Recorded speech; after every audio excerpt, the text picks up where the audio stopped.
J'ai cherché l'amour dans les regards, comme on cherche une sortie quelque part. J'ai voulu calmer mes tempêtes dans les bras d'autres êtres humains, mais le vide marchait derrière, comme une ombre collée à la chair. Et plus je voulais posséder, plus mon cœur se mettait à trembler.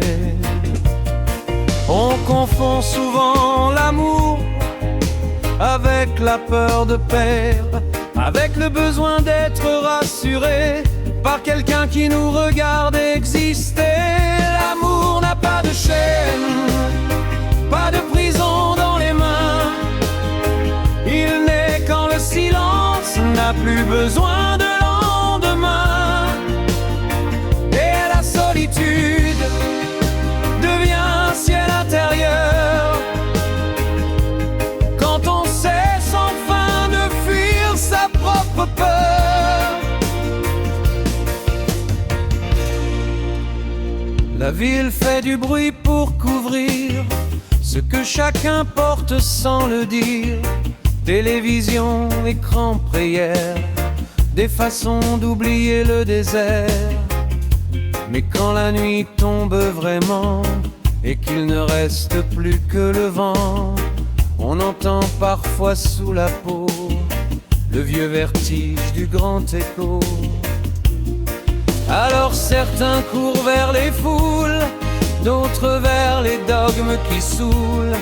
Mais le vide revient toujours tant qu'on lui tourne autour. L'amour n'a pas de chaîne, pas de toi ni de moi, seulement une présence qui respire au-delà.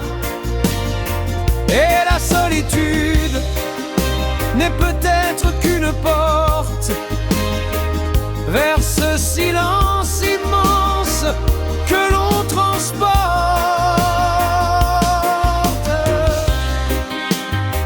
Observer, s'enfuir, respirer, s'en remplir.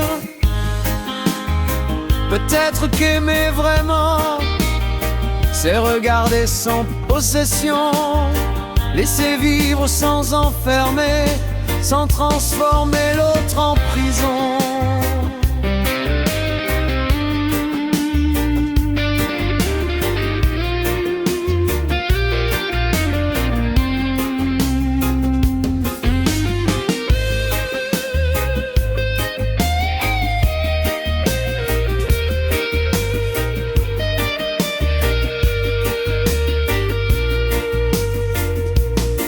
Et dans la profondeur du calme, quand le mental cesse ses armes, naît parfois quelque chose d'immense, une paix sans récompense.